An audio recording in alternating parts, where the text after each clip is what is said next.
kayak ragu gitu ya. Dan jujur saya tuh kayak sedih gitu, sedih karena saya merasa agama saya dipermainkan, disepelekan, kayak dikecilin banget gitu loh, sedih gitu loh.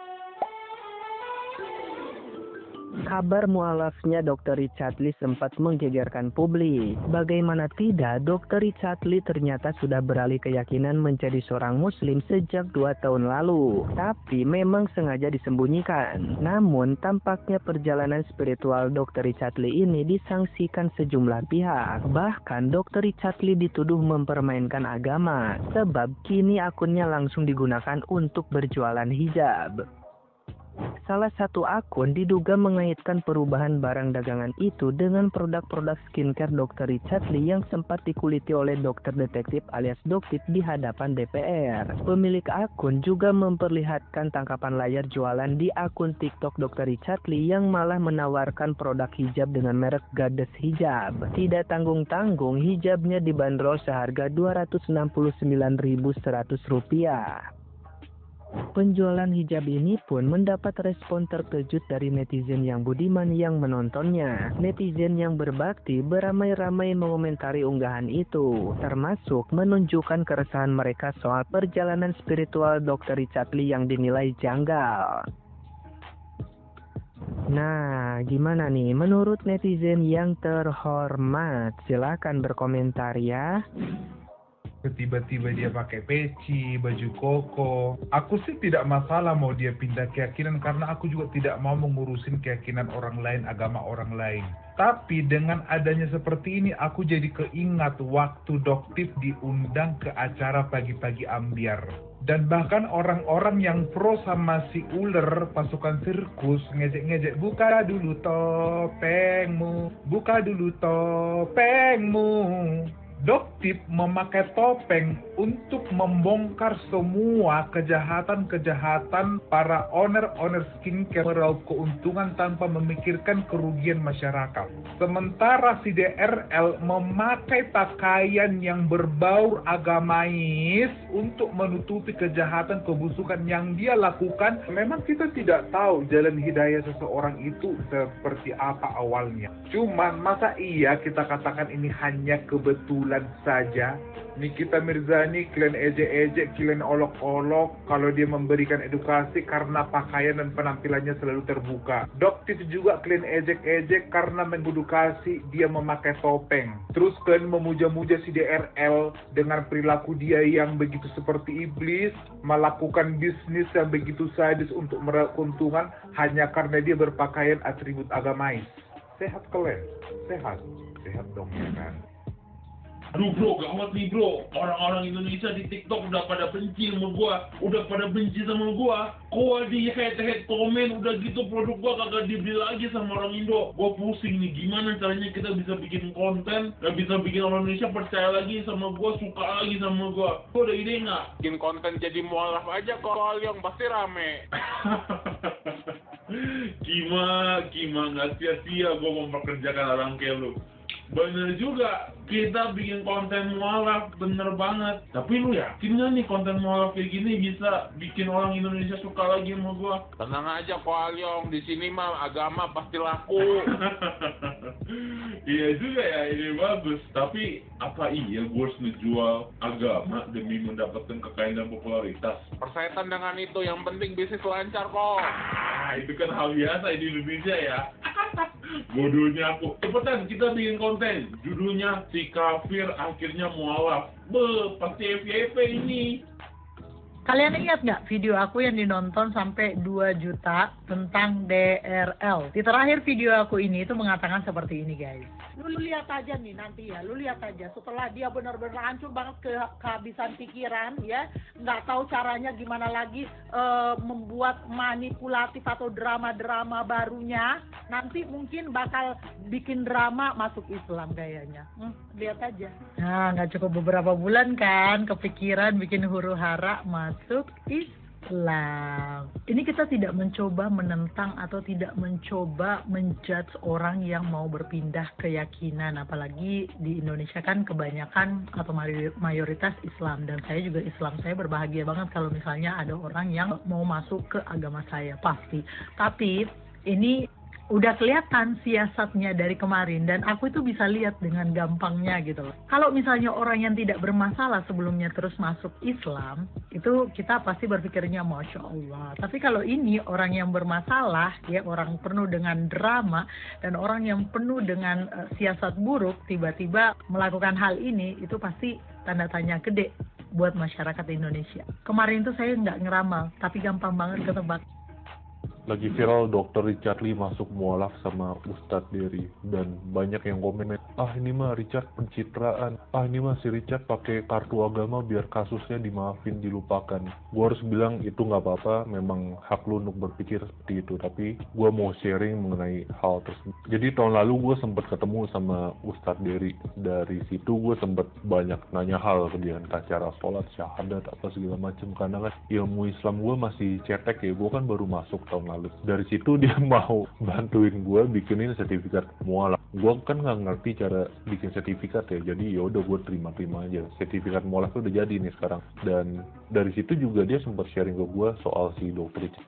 Jadi memang dari beberapa tahun kebelakangan si Dr. Richard ini sudah belajar Islam, tapi nggak dipublish di sosmed. Jadi gue sebenarnya udah tahu berita ini dari tahun lalu, karena si Ustadz Dery-nya yang ngomong sendiri. Dan waktu itu juga si istrinya pun sempat menolak lah keputusan si Dr. Richard masuk Islam. Tapi dari situ gue nggak nanya detail ke Ustadz Dery soal rumah tangganya si Dr. Richard. Maksud gue bikin video ini adalah memang hak lu untuk berpikir yang jelek lah, entah pencitraan apa segala macam. Memang itu hak lu lah, karena si Dr. Richard sendiri pun juga punya kasus yang merugikan banyak orang. Tetapi maksudnya adalah jangan sampai lu berpikir jelek atau suzon segala macam, lu sampai membuat orang untuk berpikir menyesal masuk agama yang dia pilih. Jadi lebih baik kita doain aja yang terbaik buat dia daripada berpikir yang negatif lah tentang dia. Alhamdulillah ya, saya ikut happy banget kalau benar Dr. Richard ini jadi mualaf ya. Dan terharu sekali tadinya, tapi setelah lihat Siti ini kayak, aduh kok jadi kayak ragu gitu ya. Dan jujur saya tuh kayak sedih karena saya merasa agama saya dipermainkan, disepelekan, kayak dikecilin banget gitu loh, sedih gitu loh. Permisi, saya mau nanya nih ya, ini konsepnya gimana dok mualafnya? Emang boleh segamblang itu? Jangan yang namanya toleransi kau jadikan tameng, kau jadikan alibi gitu ya. Jangan dok, kau masih mau berproses, proses aja dulu. Jangan terburu-buru, jangan terpaksa, jangan karena dipaksa juga, dan jangan karena sesuatu hal gitu loh. Coba dokter ini kan mualafnya itu dibimbing sama Ustadz dari Sulaiman ya. Coba ditanyakan lagi sama beliau, itu bagaimana kalau kayak gitu, kok enak sekali ya, kayak segamblang itu ya, dengan tameng atau dengan alibi toleransi. Astagfirullahaladzim ya. Kalau belum siap mah nggak usah dok. Buat apa juga? Ada dosanya berlipat ganda. Nauzubillah min dzalik. Bicara seperti ini karena saya jujur saya kayak nggak terima. Seolah-olah kayak agama saya tuh dipermainkan gitu loh. Ya kayak disepelein banget, kayak dikecilin banget, kayak nggak ada harganya gitu. Please tolong untuk Ustadz dari Sulaiman dibimbing lagi lah nih ya anak muridnya, tolong dibimbing lagi agar lebih paham lah dengan fak-faknya yang agama kita ajarkan gitu loh. Jadi jangan lagi sesuka hati dia, apalagi sampai bener kata netizen hanya buat tameng, hanya buat karena ini karena itu. Jangan ya dok ya, tolonglah untuk Ustadz dari Sulaiman mungkin ya. Aduh, saya nggak ngerti lagi nih. Pokoknya saya cuma minta tolong dibimbing lagi lah. Mudah-mudahan jadi muslim yang takwa, yang benar-benar istiqomah ya, insya Allah ya. Oke dok, kalau jadi muslim, please saya minta tolong ya dengan sangat dokter ya, jangan diulangin lagi. Oke, Assalamualaikum. Ada sesuatu pertanyaan nih di hati saya, karena baru saja saya menonton sebuah PT ya. Kalian tahu kan seorang owner ya brand yaitu skincare, seorang dokter. Saya lihat di PT itu katanya dia login ya, masuk Islam, gitulah ceritanya. Bahkan katanya sudah syahadat 2 tahun yang lalu. Sementara kita lihat di bulan Desember kemarin dia di tempat ibadah orang lain loh. Memang ini orangnya kocak guys, kocak banget ya. Suka kali yang namanya bermain-main agama. Menurut saya itu bermain-main gitu ya kan. Karena kenapa? Ya, orang Indonesia itu sangat gampang dibodoh-bodohi dengan jalur agama. Ya kan, saya gampang. Ya, orang Indonesia sangat gampang ditipu. Dia dari jalur agama dibodoh-bodohi, ditipu gitu. Iya kan gitu. Terus kenapa saya katakan sedemikian? Nah, dulu beberapa tahun yang lalu dia kan sudah pernah juga membuat podcast dengan mengundang salah satu narasumbernya, yaitu adalah seorang dikatakan ahli agama lah dari agama lain bukan Muslim gitu kan. Terakhir kan chat mereka kan terpublish, chat mereka di WhatsApp, apa isinya kalian mungkin tahu gitu ya. Nah, pada saat itu dia kan naik namanya gitu ya kan, jadi bahan perbincangan ya, podcastnya pun ditonton orang banyak. Nah, sekarang dia kan mendekati seseorang, ustadz gitu ya, ustadz lah kita katakan gitu, dianggap orang ustadz gitu ya, walaupun bukan sebenarnya ustadz. Kalau ustadz itu kan ada tertentu, ketentuannya ada gitu ya kan. Nah, sekarang sudah mulai lagi nih diperbincangkan. Salam saudara-saudara yang diberkati oleh Tuhan. Itu dia video cuplikan yang baru saja kita tonton tadi. Bagaimana ramai netizen, khususnya dari saudara kita seberang, memberikan komentar-komentar tentang mualafnya seorang Dr. Richard Lee. Seolah-olah mereka menolak tentang seorang Richard Lee yang menjadi seorang mualaf. Karena mereka melihat bahwa tujuan seorang Richard Lee ini mualaf ada maksud tertentu di dalamnya. Artinya bukan dari hatinya ataupun bukan karena ketulusan hatinya. Dan itulah saat ini yang menjadi perbincangan khususnya di media sosial. Dan saya juga mau memberikan komentar sedikit tentang hal ini.